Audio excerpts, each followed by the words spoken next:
Boa noite a todos. Mais uma vez sejam bem-vindos a essa casa. É sempre bom tê-los aqui. E, dada a pandemia, né, todo mundo deve se manter a distância mínima, prevista pelas autoridades de saúde. E as águas que trouxeram permaneçam com vocês. O passe, como todos sabem, será feito no salão, que é o mesmo passe recebido lá dentro na sala, né? Então vamos, nesse momento, iniciar a doutrinária dessa noite através de uma prece, elevando os nossos pensamentos, os nossos sentimentos a Deus, nosso Pai, Criador do Universo, a Jesus, nosso Mestre, rogando a luz do entendimento, do amor, da harmonia, e nos fazendo cada vez mais seres melhores, para que possamos seguir na nossa caminhada como a luz de Deus Pai Todo-Poderoso. Que assim seja. Então hoje, o tema da nossa doutrinária é o capítulo 10 do Evangelho, que fala: bem-aventurados os que são misericordiosos. Então, buscando no livro de Mateus, no capítulo 5, versículo 7, diz o seguinte: bem-aventurados os que são misericordiosos, porque eles próprios alcançarão a misericórdia. Ainda em Mateus, no capítulo 6, versículo 14, disse: se perdoardes aos homens as faltas que cometem contra vós, vosso Pai Celeste também perdoará os vossos pecados. Mas se não perdoardes aos homens quando vos ofendem, vosso Pai também não perdoará as vossas ofensas. Ainda em Mateus, no capítulo 18, se o vosso irmão pecou contra vós, ide acertar a falta em particular, entre vós e ele. Se ele vos ouvir, terá ganho o vosso irmão. Então, Pedro, se aproximando, lhe disse: Senhor, quantas vezes perdoarei o meu irmão quando pecar contra mim? Será até 7 vezes? E Jesus lhes respondeu: não vos digo apenas 7 vezes, e sim 70 vezes 7. Então, quando nós falamos de perdão, é um sentimento, é uma coisa até complicada para nós, ainda seres tão imperfeitos, né, nessa caminhada, porque é difícil perdoar aqueles que realmente nos ultrajam, aqueles que nos humilham, aqueles que nos ferem com palavras ou atitudes, não é? E você olhar para aquela pessoa e dizer: olha, eu te perdoo por tudo que você me fez. De repente uma agressão, é difícil isso. Mas quando no capítulo 5, Mateus diz: bem-aventurados que são misericordiosos, porque receberão a misericórdia. O que ele está dizendo? Como é que eu quero a misericórdia de Deus se eu não sou misericordioso? Como é que eu posso querer o perdão das minhas ofensas, principalmente nos momentos difíceis dessa vida? Como é que eu vou querer o perdão se eu não perdoo? Se nós fôssemos refletir, quando oramos a oração do Pai Nosso, quando diz: perdoai os nossos pecados, assim como nós perdoamos aos nossos pecadores. Muitas vezes, ou na grande maioria das vezes, nós não nos damos conta do que essa frase significa no seu fundo, não é? Porque se eu estou pedindo para Deus me perdoar assim como eu perdoo os meus inimigos, como é que será a justiça divina sobre mim? Vocês já pararam para pensar sobre isso? Ah, eu não perdoo aquela pessoa porque me fez isso, porque aquilo, porque me cortou um braço, sei lá o quê? Não perdoo. E aí quando vai orar, diz: me perdoa assim como eu estou perdoando meu irmão. E aí Deus, como é infinitamente justo e bom, Ele vai te perdoar na mesma medida que você perdoa. Nós, no caso, né? Então é importante a gente refletir sobre isso, porque muitas vezes a oração do Pai Nosso é feita só por fazer, Vamos orar no Pai Nosso? Vamos.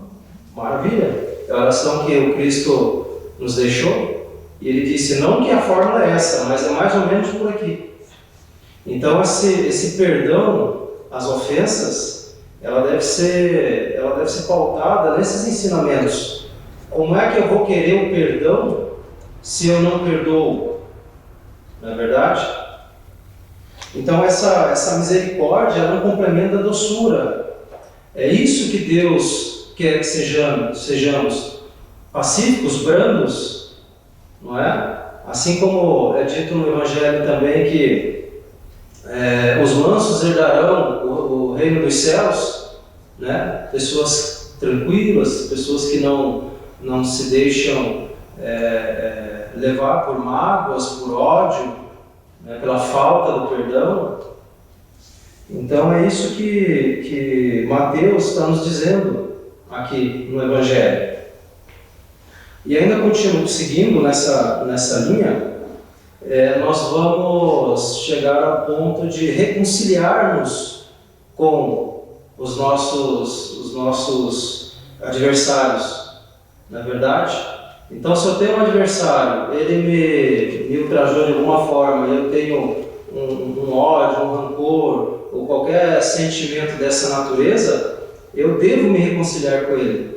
Porque a partir do momento que uma pessoa se vira para um lado, outra pessoa se vira para o outro, não vai haver um entendimento. Não converso com aquela pessoa, não quero nem ver aquela pessoa. Né? Então, ainda em Mateus, Cristo nos disse, reconciliai-vos o mais cedo possível com o vosso adversário, enquanto estiverdes com ele a caminho aqui na terra, para que não suceda que o vosso adversário vos entregue ao juiz, e que o juiz vos leve ao ministro da justiça, e que sejais mandado para a prisão. Eu vos digo em verdade que não saireis de lá, da prisão, enquanto não houverdes pago até o último ceitil, ou centavo.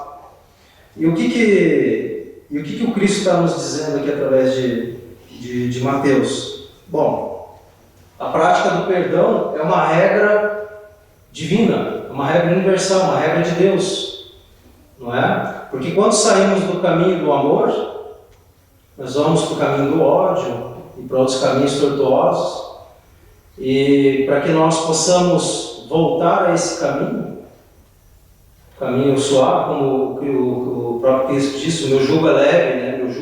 Minha coleira é leve. Então nós precisamos nos reconciliar com esses adversários. É difícil. Imagina lá um assassino que eventualmente ceifou a vida de um ser querido, de um parente próximo. Né? Como é que nós vamos perdoar? Mas nós devemos perdoar, porque Cristo, quando estava na cruz, olhou para o céu e disse, Pai, perdoa-o, pois eles não sabem o que fazem.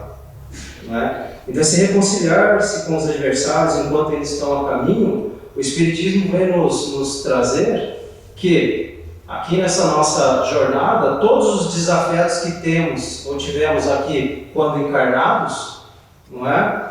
Quando desencarnarmos, passarmos para o outro plano, as pessoas que têm o ódio um pelo outro, esse ódio vai continuar lá do outro lado. Eles vão continuar algemados pelo ódio. E não tão raro, e com muita frequência, aliás, nós vemos em todas as casas espíritas, né, nos trabalhos de desobsessão, onde a grande maioria das obsessões são desafetos do passado. Pessoas que se ultrajaram uma vida passada, desencarnaram, um encarnou primeiro que o outro desencarnado seguiu esse ser, agora te encontrei, você está encarnado, está enjaulado na carne, agora eu vou me cobrar de você, agora eu vou me cobrar. E aí é onde vem os obsessores. E a pessoa está encarnada, com véu de esquecimento, não lembra de mais nada, e diz, Jesus do céu, por que isso está acontecendo comigo? Estou tendo uma obsessão espiritual, mas eu sou uma pessoa boa, e isso e aquilo, não é? E como é que eu vou, por que eu estou sendo obsidiado? E é somente o Espiritismo que explica isso através da pluralidade das existências, né? Das reencarnações. Então, o desafeto do passado é mais comum do que nós imaginamos. E como é que vamos resolver isso? Porque isso vira uma bola de neve. Muitas vezes os desafetos do passado, em grande maioria das vezes, estão dentro das nossas famílias. Quem aqui de nós não tem entre a família aquela pessoa, seja pai, mãe, tio, irmão, avô, seja lá o que for, que é um terror, não se dão bem? Toda família tem aquelas pessoas de sentimentos mais elevados, pessoas brandas, harmoniosas, pessoas que apaziguam a família inteira, enquanto há outros que são os mais belicosos, só procuram confusão, não é verdade? Quantos filhos estão no colo de uma mãe hoje que foi desafeto no passado e através do amor de mãe para com o filho, vem na encarnação para poder quebrar esse ódio pelo amor, não é? O ódio algema, mas o amor liberta. Então, dentro de todos esses casos de obsessão e de não perdão, né? Ódio entre seres, entre pessoas, só se acaba com o amor. O próprio apóstolo Paulo dizia: o amor cobre uma multidão de pecados. Ou seja, o amor salva tudo, mas aquele amor verdadeiro. Não basta apenas perdoar da boca para fora, o perdão tem que vir de dentro. Porque perdoando o outro, você está se perdoando. É aquilo que nós falamos no início, do Pai Nosso. Perdoa assim como perdoamos os nossos adversários, né? Perdoa as nossas ofensas como perdoamos eles. E aí, se eu estou perdoando ele, eu estou me perdoando automaticamente. Se eu quero ser perdoado, eu tenho que perdoar, né? Então, as profundidades dessas sábias palavras do Cristo, muitas vezes elas ficam perdidas na nossa própria ignorância. Na nossa própria ignorância. Então, o reconciliar-se com o seu adversário é isso. Porque, pensem bem, se cada um de vocês, de nós aqui, né, me incluo nisso, desencarnássemos hoje, agora, chegamos lá do outro lado, aqueles desafetos que temos aqui, quando desencarnar, vocês acham que vão chegar lá do outro lado e vão falar assim: Norberto, querido. Não, muito pelo contrário. Muito pelo contrário. E quando reencarnarem novamente, vai acontecer a mesma coisa. Então, o reconciliar-se quebra isso, liberta. O perdão é a libertação. Inclusive tem um livro, né, psicografado por Chico Xavier, que chama Libertação. Recomendo que vocês leiam quando puderem.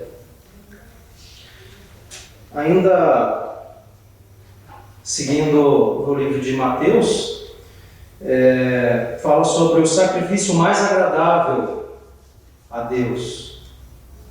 E ele diz o seguinte, no capítulo 5, versículo 23: Se, portanto, quando apresentardes vossa oferenda ao altar, vos lembrastes de que vosso irmão tem algo contra vós, deixai vosso donativo aos pés do altar e ide antes de mais nada, vos reconciliar com o vosso irmão, e só depois voltar para oferecer a vossa oferta. O que ele está falando aqui? Não adianta fazermos caridade, seja ela material ou moral. Não adianta eu ser caridoso, mas eu ter um desafeto aqui, um inimigo. Do que vai adiantar? Somos todos filhos de Deus, não é? Nós todos fomos criados por Ele, com os nossos erros ou acertos, nós estamos aqui, somos todos filhos do mesmo Pai. E qual pai que quer que os filhos briguem? Ou se desentendam? Então o que ele está dizendo aqui é o seguinte: olha, não adianta fazer caridade, não adianta ser bonzinho com um ou com outro, ou estar lá na casa espírita ou na igreja, né? Qualquer lugar que seja, de âmbito religioso, dar comida aos pobres, roupas. Se você tenho um monte de inimigos. Eu não converso com meu vizinho. Não quero nem ver a cara dele. Se eu puder erguer um muro mais alto ainda, eu vou erguer. Fulano de tal lá da padaria também não gosto. E por aí vai. O fulano do meu trabalho, odeio ele ou ela. Não vai adiantar, gente. Fazer a caridade com uma mágoa dentro do coração. Não vai adiantar. Não é? E é isso que o Cristo está nos dizendo aqui. Olha, antes de mais nada, antes de achar que vocês estão sendo caridosos, vocês estão fazendo algo de bom, vai se reconciliar primeiro. Tem um problema lá com o nosso irmão Nildo, vou lá, Nildo, vamos conversar. Eu sei que nós nos desentendemos, né, mas vamos tentar nos entendermos aqui agora, né? Me desculpe se fui eu que fui errado, me perdoe. Né? Se ele aceitar o meu perdão, ótimo, acabou o problema. Agora, se ele disser não, bom, aí o problema vai ser maior para quem? Para quem pediu perdão ou para quem não aceitou? Quem não aceitou vai ser o mais ignorante, né? Moralmente falando, de não aceitar um pedido de perdão. Não, eu não perdoo, quem perdoa é só Deus.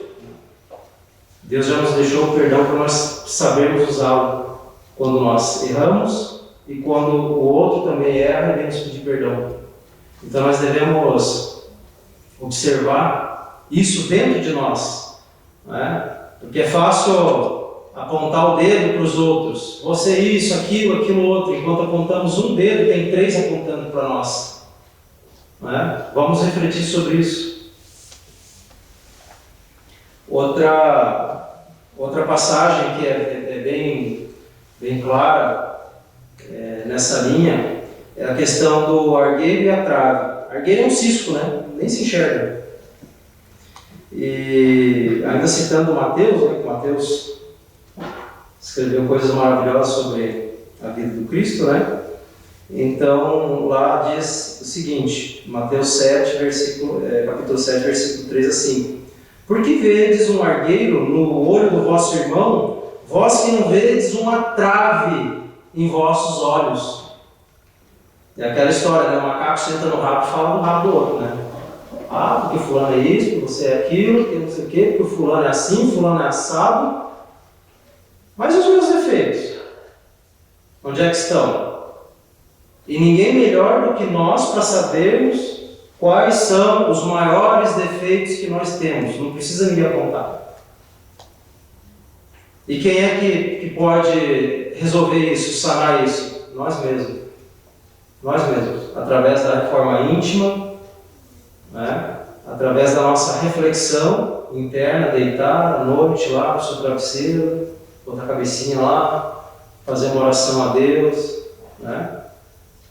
Pensar naquilo que está pedindo, porque tudo que for pedido em prece, Deus lhe concederá. Então vamos tomar cuidado com o que a gente pede também, não é verdade? Então, essa insensatez do ser humano de olhar o defeito do outro, por menor que seja, o mínimo do tamanho de um argueiro, de um cisco, de uma ferpa, enquanto eu não vejo os maiores defeitos que estão dentro de mim. Não é? Então é fácil apontar o defeito dos outros, é mais fácil. E o nosso? Né? Vocês já pensaram se parássemos uma hora para pegar um papel e escrevermos todas as nossas qualidades e fôssemos escrevendo? Eu acho que daria umas 20 páginas, né? E os defeitos? 2 linhas. Não é? É difícil lidarmos com os nossos próprios defeitos. Então, o Espiritismo vem também nos dizer justamente isso. Os espíritos superiores nos dizem, gente, vamos procurar olhar para o seu interior e tirar de dentro de si próprio tudo aquilo que não é bom. E deixa o teu irmão com os erros e os acertos dele e ajude ele a se melhorar também. Não é verdade? Então essas reflexões é que nos são trazidas através da escrita de Mateus, né? Os ensinamentos do Cristo. Então, o perdão das ofensas, quando Pedro pergunta ao Cristo, né, quantas vezes deverei perdoar meu irmão, será 7 vezes? E ele responde, não 7 vezes, mas 70 vezes 7. Isso quer dizer que é sempre. Sempre. É uma parábola, mas é uma parábola que tende ao infinito. Não é? Porque enquanto não houver perdão entre as partes, não vão se livrar dessas algemas do ódio. Não é? Então, como eu citei antes, nós sempre vemos nos trabalhos mediúnicos, né, trabalhos de desobsessão, a grande maioria são desafetos do passado. A pessoa hoje está lá sofrendo com algum problema, está com depressão, perturbada de alguma forma, às vezes tem até problemas físicos, mas vai no médico, faz uma série de exames, tomografias, etc. Mano, não tem nada, mas eu não me sinto bem, doutor. E do lado tem um ser ali que está cobrando. Aí quando nós vamos conversar, mas por que você está fazendo tudo isso com essa pessoa? Às vezes é uma criança que está obsidiada. Ah, mas é uma criança agora, está nesse corpinho pequenininho, mas vai crescer. Mas lá atrás, né, foi ele que foi meu algoz. E eu não vou perdoar. Eu vou fazer o que eu tiver de fazer para destruir ele. Isso é o que mais acontece. Então é só o perdão que vai quebrar isso. E enquanto nós, como seres, né, divinos do ponto de vista que fomos criados por Deus, que é amor, é bondade, é sabedoria e é justiça. E uma vez que o ser humano criado por um ser que tem todas essas qualidades, o mínimo que nós temos que alcançar são qualidades iguais. E quando é que nós vamos conseguir isso? O dia que nós conseguimos arrancar de nós mesmos o orgulho e o egoísmo. O orgulho de não pedir perdão e o egoísmo de sempre achar que está certo. Não é? É essa reforma íntima que Kardec nos fala. Né? Vamos fazer uma reforma íntima, pegar a nossa lixeira interna ali com todo o nosso egoísmo e jogar isso fora. Vamos nos melhorar dia a dia. E essa escola da vida, ela existe para isso. Para que nós possamos aprender. Assim como começamos criança no colégio, né? Pequenininhos, imaturos ainda, e fomos crescendo, e somos provados no colégio, tem a prova para, né, atestar que você realmente aprendeu. Assim é a vida. Vamos sendo provados lá, você realmente passou por isso, foi bem, tirou nota boa, né? Foi uma pessoa boa, vai encarnar de novo, já pagou uma parte da conta e continua para frente. Então é isso que o Espiritismo veio nos trazer. Né? E ao contrário do que lá fora muitos pensam, e cabe colocar aqui, que o Espiritismo é coisa do demônio. Mas como coisa do demônio, se viemos aqui pregar a palavra de Deus, somos evangélicos também, não é? Jogar pedra nas outras religiões, isso também não é certo. É egoísmo. Se jogam em nós, beleza, é o que está falando aqui. Sejamos misericordiosos se nós queremos a misericórdia. Né? Perdoemos para que nós possamos receber o perdão. E é isso que o Espiritismo vem trazer para nós, aqui no capítulo 10 do livro do Evangelho, segundo o Espiritismo. Então,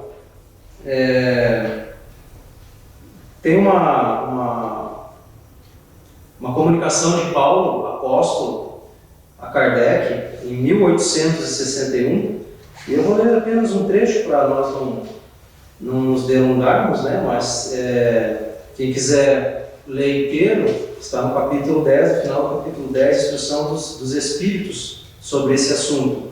E Paulo, né, precisou ficar cego para seguir ao Cristo, e antes era um caçador dos cristãos, não é verdade? Era caçador de cristãos. Inclusive Estevão morreu sobre as barbas do próprio Paulo, que apedrejaram ele. Paulo não fez nada.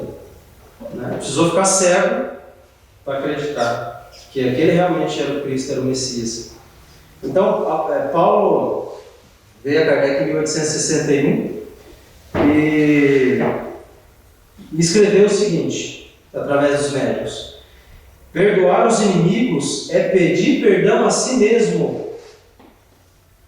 Perdoar aos amigos é dar-te uma prova de amizade. Perdoar as ofensas é mostrar que se tornou melhor do que era antes.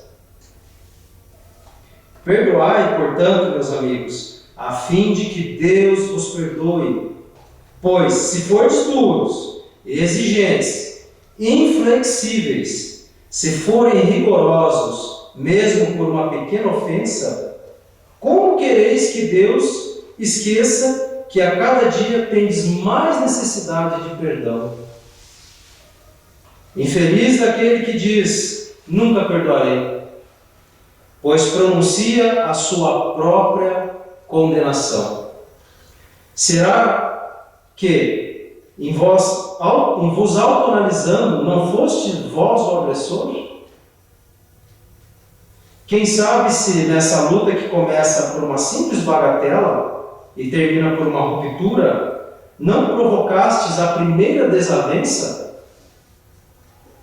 Se uma palavra ofensiva não escapou de vós, se usastes de toda a moderação necessária, sem dúvida, vosso adversário errou em se mostrar tão melindroso, mas isto é uma razão a mais para seres indulgentes e de não fazer por merecer a censura que vos foi endereçada. Admitamos que fostes realmente ofendido numa certa ocasião. Quem garante que não envenenastes a situação por vingança e que não transformastes em disputa séria o que poderia ter caído facilmente no esquecimento? Se depender de vós impedir as consequências e não o fizerdes, sereis sem dúvida culpado.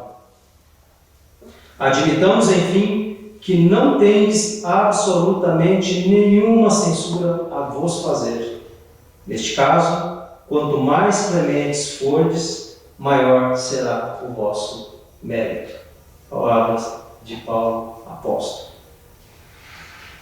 Então, irmãos, essa é a reflexão de hoje.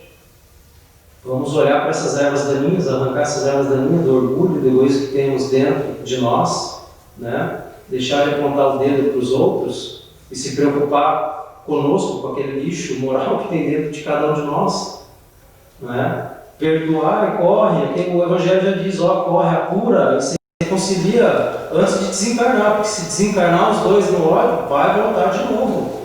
E a conversa fica cada vez pior. Fica cada vez pior. Isso vai virar uma bola de neve. Então, vamos apurar o passo, não é? E refletir durante o Pai Nosso. Me perdoa, assim como eu perdoo quem tem me ofendido. Então, nesse momento, eu gostaria de encerrar a doutrinária dessa noite e pedir para os irmãos passistas que se posicionem, para que nós possamos fazer o passe aqui no salão.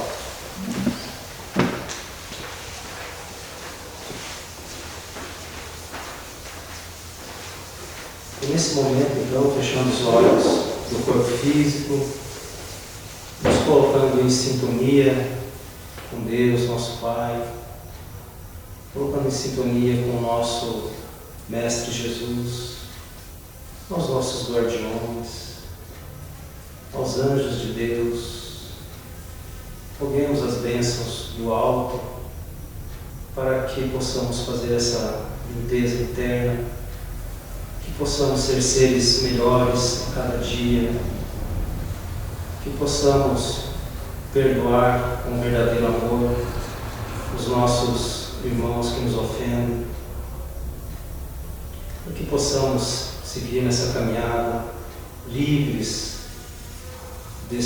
dessas algemas do ódio, que em nossos corações possa habitar somente o amor, a benevolência, a humildade e a harmonia. Que Deus Pai nos abençoe hoje e sempre.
Agradecidos